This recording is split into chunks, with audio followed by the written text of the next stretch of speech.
always like to start out by kind of giving my definition of asset management. Asset management is basically the link between the investment strategy that investors make with their property and the day-to-day operations of the property. You take that 30,000 foot level of what you did as part of your underwriting, and you drive that information down into the actual operation of the property and making sure that that investment plan is implemented in a way that achieves all your goals and objectives. So what I like to do is I like to define it as the link between the two. So you take that 30,000 foot level of, hey, I'm buying this property, we're going to grow rents, we're going to reduce our costs, we're going to be efficient, and then push that down into the day-to-day operations of the property. You don't want to get stuck in the minutia of, trying to deal with, leasing the units by yourself because you have a management company dealing with that, but you want to make sure that your management company understands the objectives of what you're trying to achieve as part of this investment. So what I always do is I have to look at the, $1 million questions and the $10 investments and making sure that those $10 investments are being done in a way to achieve the returns that we're looking for. And property management is different because it's dealing with the day-to-day minutia of the property. So whether you're investing in a institutional 300 unit property and have a third party or a management company taking care of the property for you, or you have a small 4 unit or 8 unit apartment that you're running yourself, there is a difference between asset management and property management. In the property management, they are dealing with all of the day-to-day minutia of, doing the property repairs, leasing the property, making sure the landscaping is done well, that you have a good marketing program, that your leases all follow the rules and regulations of the states. What I think is important is making sure that the property managers understand what the investment objectives are, because I think I've said this once before at a conference, it's the properties manager's job to spend your money. And you want to make sure that those property managers are being judicious with how you spend your money. So as an asset manager, I overlook their shoulders and make sure that they're following our rules and objectives. So for us personally, anything that's over a $2,000 repair item, unless it's an emergency, I want to get multiple bids because I want to ensure that they are doing the right work the right way. A perfect example is we had somebody come out and give us an estimate for sewer repairs, and they're like, "Oh my God, you have to do all this. It's $1.6 million." And then we went out and got a second opinion, and it was $160,000. So you want to make sure you keep your property managers focused on the objectives and making sure that they're not just using their friends, using their buddies, or the ones that are easy to get the work done, because sometimes the person that you're most comfortable with using doesn't necessarily have the lowest price and may take advantage of that relationship, and you want to ensure that you're doing the right things for the property. On the flip side, from an investment management standpoint, when you look at the acquisitions team and the investment committee, you want to ensure that they're not focusing so much on the nickel and dime issues that happen with regard to property operations that they lose sight of the big picture. Sometimes we have to spend a little money to make money. So when you're talking about unit renovations, you want to ensure that they're coming in and saying, "Hey, we're going to do X, Y, and Z to a unit, and it's going to give us a $300 per unit rent increase." Well, that's where, from an asset management standpoint, you have to bring the ground level knowledge from your property management company up to the investment management committee and the underwriters and the acquisition team and say, "Hey, if you spend $10,000 doing a renovation, you want to get X number of dollars per month return." And you have to ensure, one, that their assumptions on their underwriting are correct, and two, that the property managers have the buy-in to say this is achievable. I love it now. Like the buzzwords last year were, ooh, we're do a tech package at the apartments. We're gonna install smart locks and smart thermostats, and people are gonna pay $25 a month because of that. The reality is they're paying maybe 10, 15, and the cost of those packages have gone up. So you were underwriting at $1,000 a unit for that package, and now in getting a $10 to $15 return. That's actually not bad on a month-over-month basis, spending $1,000 and getting a $10 return. But when that cost goes from $1,000 to $1,500, and you're still only able to get the $10 to $15 return, you have to revisit that and say, is it worth this investment to get that return? One of the important factors that I always do with regard to asset management is I like to get involved very, very early in the process. So once we underwrite a deal, I like to review the underwriting before we go into best and final to ensure that the assumptions that they're making with regard to rent growth, lease up, capital expenditures, and those types of issues are accurate and reflective of what the market is telling us. Because we have a lot of operating knowledge of the property and what's going on the ground in certain markets, we have a knowledge base that can help us go in and say, hey, our insurance costs seem a little off, or our utility costs seem high here. This is one thing that we have to look at. Payroll may be off, just to be a sounding board. I also like to bring in our on-site property managers in at that point in time so that they have a chance to review it, because they're the ones that are going to actually have to put that strategy into play. So the link between the two of the investment side and the actual on the ground property management side is asset management.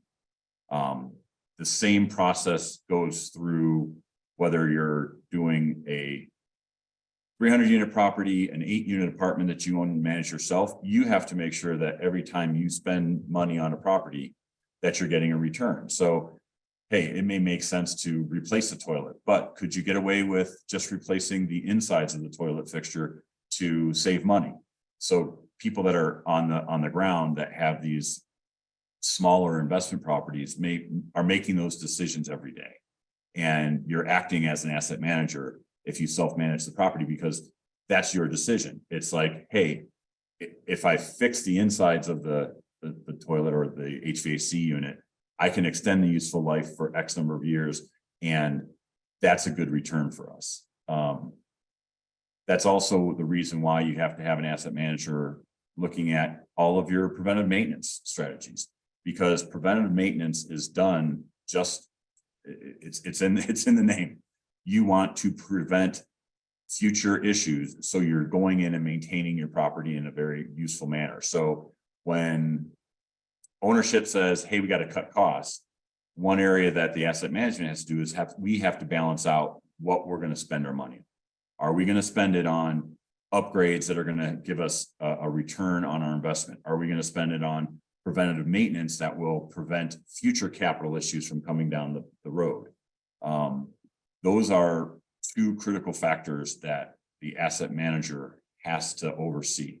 And again, like I oversee the multifamily portfolio, our self-storage portfolio, our hospitality portfolio, and some other development stuff along the lines of our car washes, because all capital projects also fall under asset management.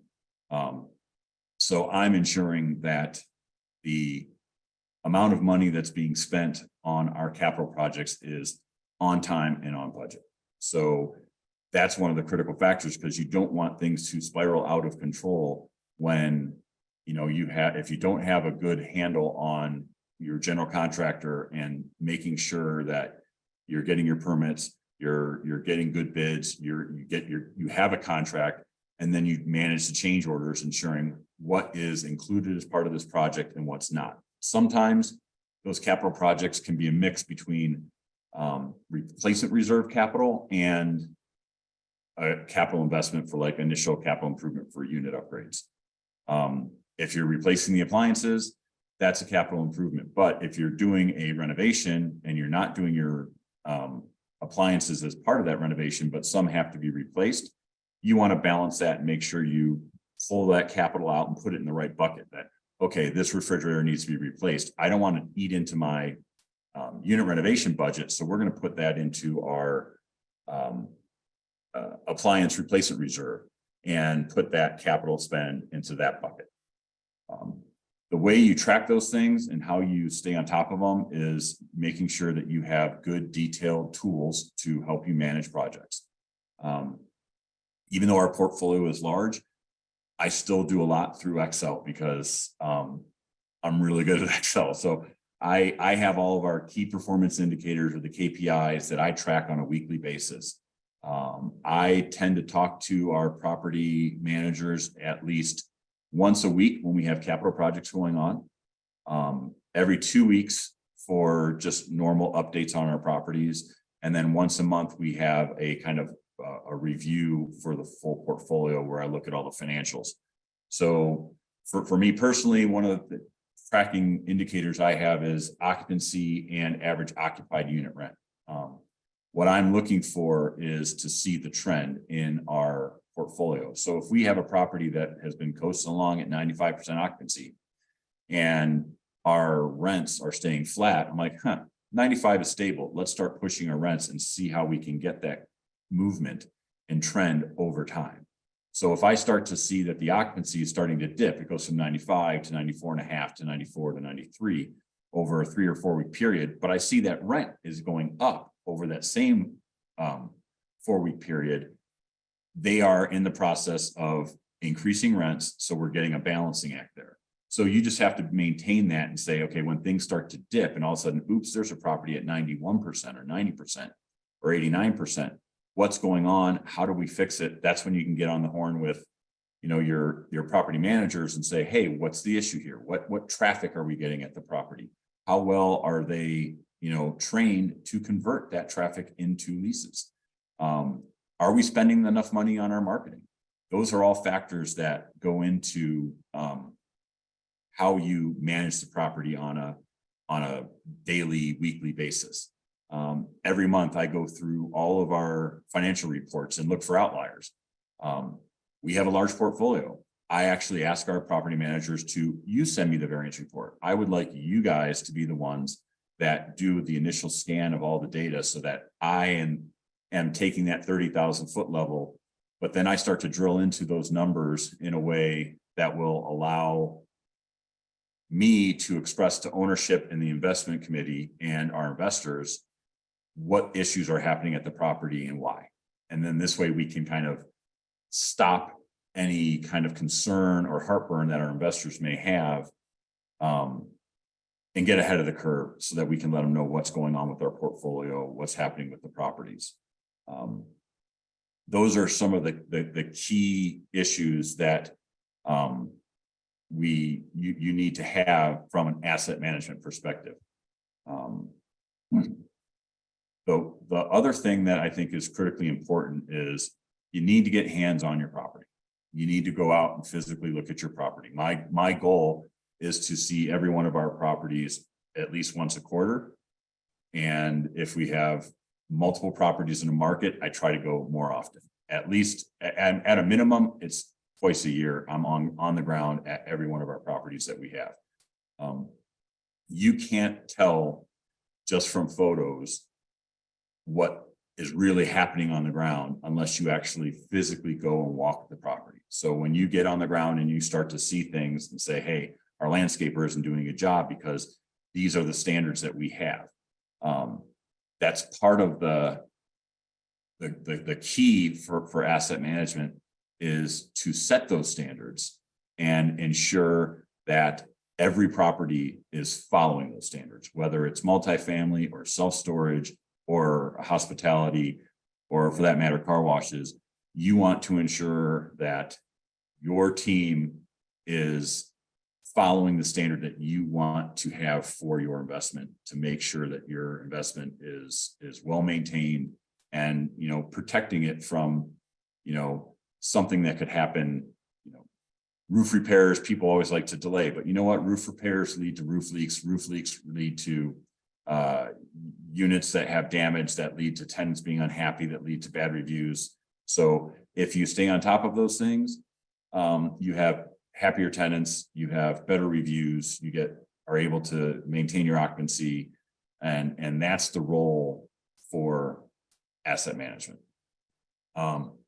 I'm going to open it up to questions now because I have rambled on for a little while, and I apologize, but there's a lot that asset management does, but a lot of you guys may have questions as to how you would want to put something together, or what type of reporting you do, or anything that you guys want to know, let me know. And you can either do it in the Q&A section or in the chats. So let's see here.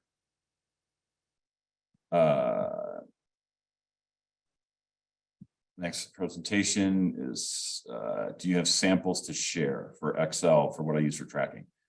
A lot of my stuff is customized. So, I mean, I can happily show you a little small project that I have. I'm just going to see if I can actually share my screen real quick and do the right one. Here we go. I don't think I shared the right one.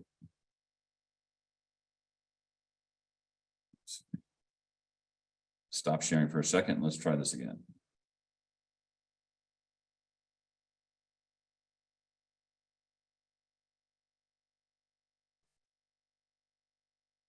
You are sharing your screen, and I'm asking, do you guys see an Excel file template that shows up here?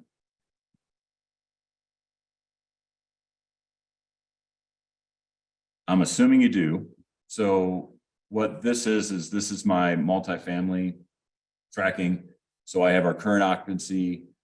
This is from Monday. I get all my reports on Monday. Our current occupancy, our 30-day trend, what our budget is, our average rent per unit, our delinquency. And this is the current month delinquency. I like to track that, especially since COVID's happened, to see where we are. So every week I have the same data, and I can go back 12 months and see where we were on March 6, 2022. And that way I can see how we compare month over month, year over year. So, you know, right now, as of the 6th of the month, our average collections rate is 91.2%. I know from a portfolio that's pretty good. Rent's due on the 1st, late if it's on the 5th. Typically, we are always at this 93% collections. Then I also go in and verify our calculated vacant units with the actual availability report that we get from our management company. So I go in and say, how many are rent ready? How many are not rent ready? Making sure those numbers are staying consistent. And then how many leases that they have in the property that are already signed that are to be filled, because it gives me an idea. Like I have a property here that has 14 vacant units, but they already have 21 leases signed. So I'm not concerned by the fact that they had, you know, we have 14 vacant units, because I know I have backfill coming in. I'm going to try to flip down to self-storage. I have the same kind of metric where I'm looking at the weekly occupancy of our storage portfolio and what our actual rents in place are.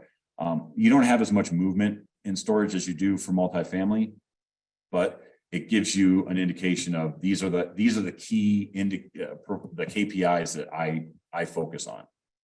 So, all right, here's a question. How many units can one asset manager handle efficiently? That depends on the asset manager. I've had a portfolio as large as 160,000 units that I oversaw, but we didn't necessarily call it asset management back then. I've had a small portfolio myself that was 50 units that I managed. It really depends on what the skill set of your asset manager is, what type of, technical prowess that he has, and what your KPIs are that are important for you to track. So the more KPIs you have, the more difficult it can be for somebody to manage. I have always managed large portfolios. So, like I said, we have 3,500 over almost 3,600 units. We have about 1 million square feet of storage, a hotel that's 153 units. And then I also oversee the development capital projects, and I'm overseeing 4 or 5 of those right now. I'm still able to handle that myself because I have the tools to help me oversee them on a regular basis. I'm also really good at asking others for help. So I do have people that help with financial reporting, that do help with other things where I don't necessarily have to spend my time dealing in kind of the minutia of reporting. I let the finance team handle that, and I'm more focused on the assets themselves. Okay, so we have a question from Mr. Knox. Do you have KPI templates or any recommendations of the Excel docs? Like I said, it's customized. I do it myself because I try to figure out what is important for our portfolio, for our investors, and for our management team.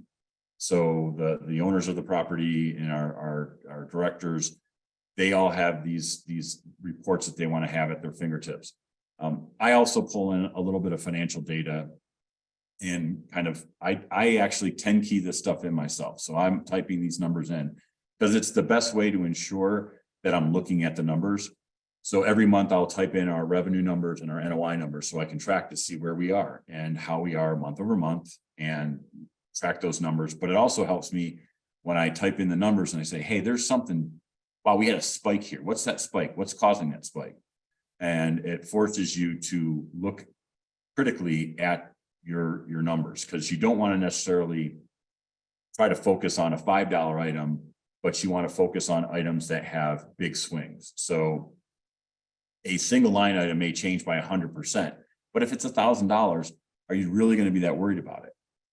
A big item may change by 100,000, and you need to understand why. What's that 100,000? But the 100,000 could be 1% of your, like it could be an income number. And if you have, you know, $1.5 million of revenue every month, $100,000 swing is big. So you want to still understand what's going on, but the impact that it may have may not be that significant. So you want to actually understand what the scale is. All right, next question. When scaling your company, how should asset managers be compensated? I already talked about what your asset manager role is. Asset management compensation, it varies. It depends on how big you are, how large your portfolio is, and what the skill sets of your team are. I grew with passive investing. I believe I was one of their first employees, but I have a lot of experience behind me, so I'm able to do a lot more than your typical asset manager, just because I have been doing real estate for 30 odd years. I had my own portfolio for a while and back into the institutional world, and it's a good fit for me here. So, but it's really, that's going to be dependent upon how you compensate them. You can do, usually you would charge an asset management fee as part of your investment strategy, and that's how you could roll your compensation in there. I'm a big proponent of success-based compensation. So give people goals, and if they hit the goals, they know what they're going to earn as they move forward. How often are you reassessing sales comps as asset management? What's the typical asset management roles in the management team? I look at the portfolio on a quarterly basis for the investment life cycle. So what were our plans? What is our hold period? And what has happened to the market that would indicate whether we want to buy or sell? So in our experience with passiveinvesting.com, some of our assets achieved their investment returns within the first 12 months. So it made sense to capitalize that because the market was hot. Others are still in the renovation of the investment plan and the value add. So even though we may have small value add components, we want to make sure that those get rolled out into the project. So we have a property in Charleston where we're doing a large outdoor area for the community. And we want to make sure that that project gets completed so that we can offer that as an amenity to the residents. And you want to assess that once that project's done, what's the impact on rents, and does this help us get to our investment goal? So every quarter we tend to look at what our hold strategy is. You know, it's buy, hold, renovate, sell. Those are the things that you want to keep as part of your process. Let's see, training. I want to learn the KPIs better. Well, they're all just ours. There are indicators of what we have.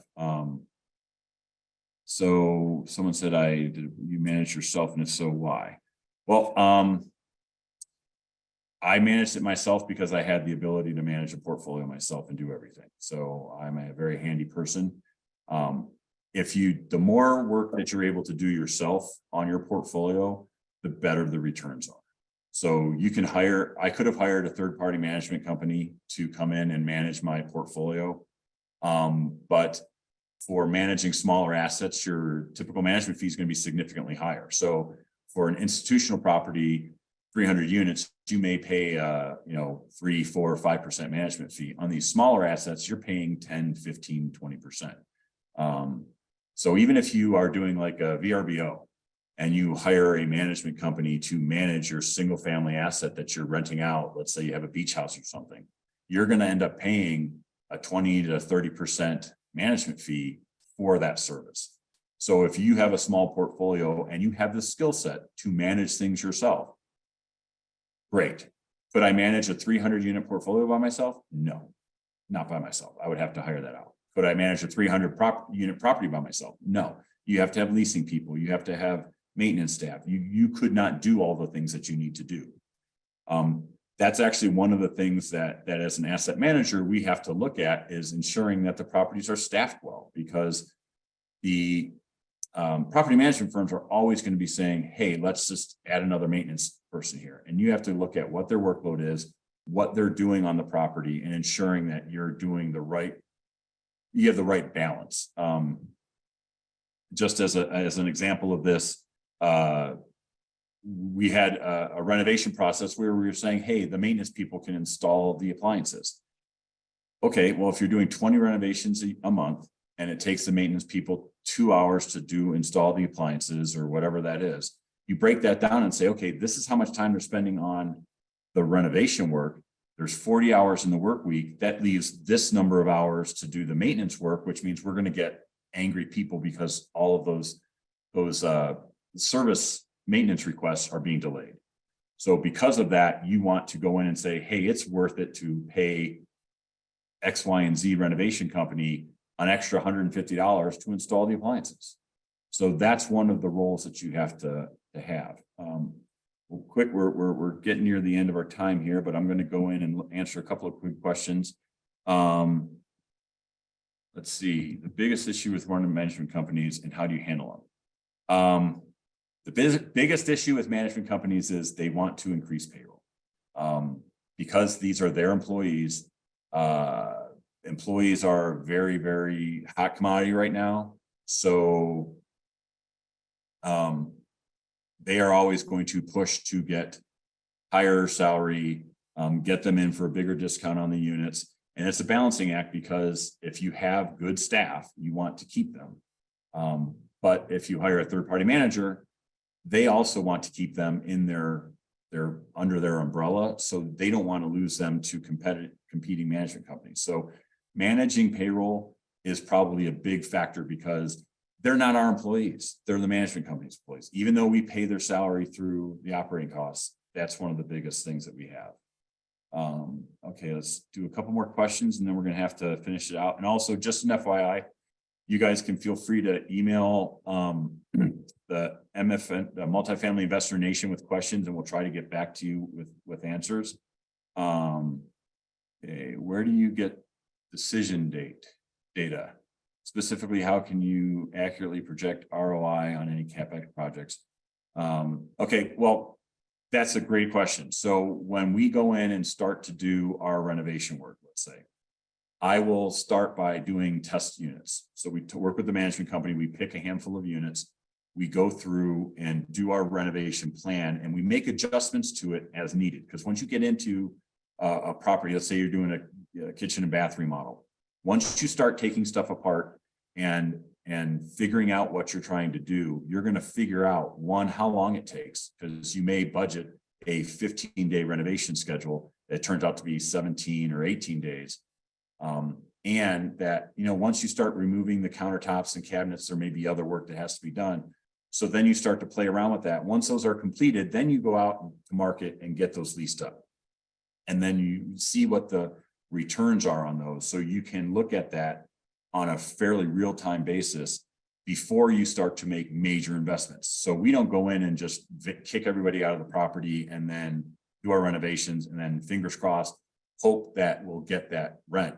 We try to go in and test it to ensure that you're achieving those returns. Do you charge any takeover transition fees? That's an investment management question to our acquisition side. So I personally am not involved with that aspect of it. I'm involved with the due diligence, ensuring that we have all of our ducks in a row with regard to taking over property. That's going to be a separate webinar when we start to talk about DD. But asset manager should be heavily involved in the due diligence process. What asset management specific reports do you give owners? I don't really use software other than my Excel, but from an asset management standpoint, I rely on our property managers to send out trailing 12 months, our standard rent rolls, our delinquency reports. Those all come out of like the Real Page of the world, or you can use Yardi, whatever the accounting system is that your management company uses. Personally, I did everything in Excel, so I would just track down, like in QuickBooks, you can produce a pretty good P&L every month and show what your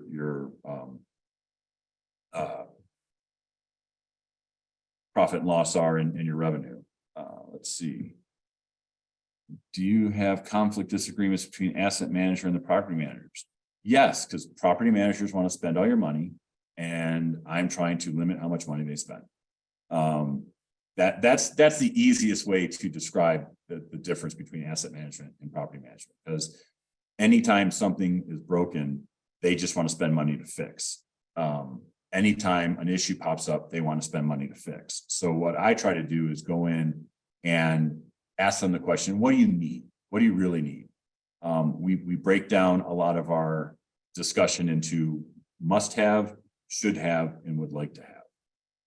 That's a good way to look at all of your projects, because you must have your roof fixed. You must have a working, kitchen and bath that look nice. You would like to have a top-notch Class A fitness center in your property. You would like to have, or you should have, if you're a Class A property, you should have a top-notch fitness center. But if you're a B-class property, maybe you don't need that. You would like to have it. So you just have to make sure that you have that thought in your mind as you put together your plans for whether it's capital management, etc. That's how I review everything when our management company comes in and says, hey, I'd like to pay this person, $29 an hour versus what we budgeted at 27. Well, why? What is it? Give me the reasonings for why this is important and what's going to happen, and we'll go through those, and I'll spend the money if they can convince me and say it's worth it. So they know our system, they know our we don't have any downtime. We're going to be able to whatever the factors are, that will lead you to making the right decision. Conflict, disagreement. Question, how do you stay cool under pressure? Alcohol. No, just kidding. It's a balancing act. You have your projects that are important, and getting angry with things doesn't necessarily help the situation. But sometimes you do have to put your foot down and say, hey, this isn't working. We need a solution. And if you can't have the solution, you got to find somebody who does. So yes, I have recommended that we change management companies because the management company that we had wasn't doing the job.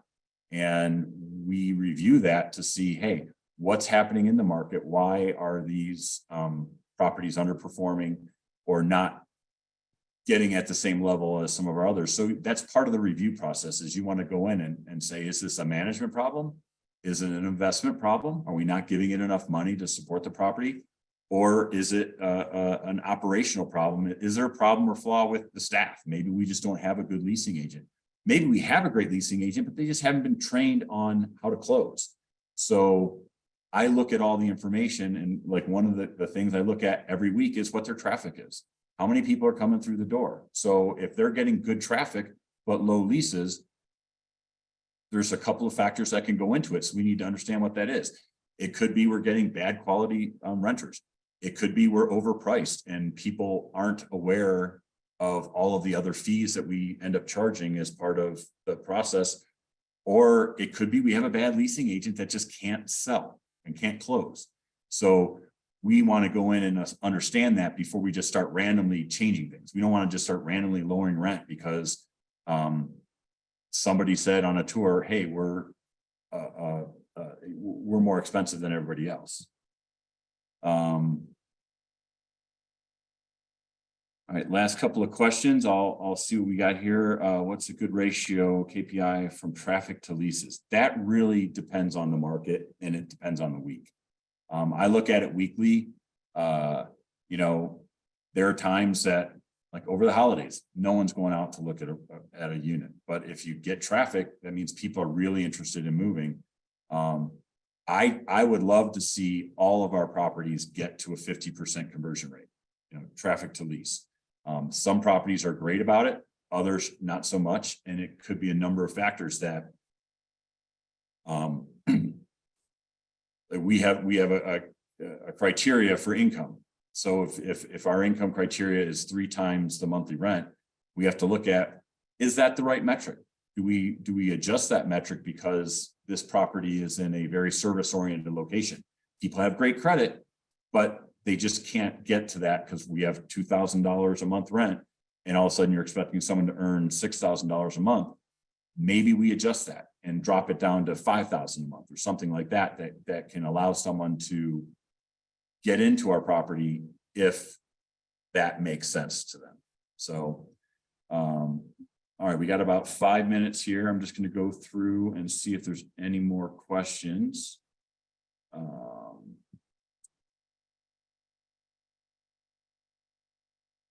Let's try to see what we have left. All right. Well, that about does it. Hopefully I will see you guys all at the Multifamily Investor Nation Conference in June. I will be there for the entire conference, and whenever my session is, once they tell me, I hope to see you all there. You guys have a great rest of your day, and thank you very much for joining us.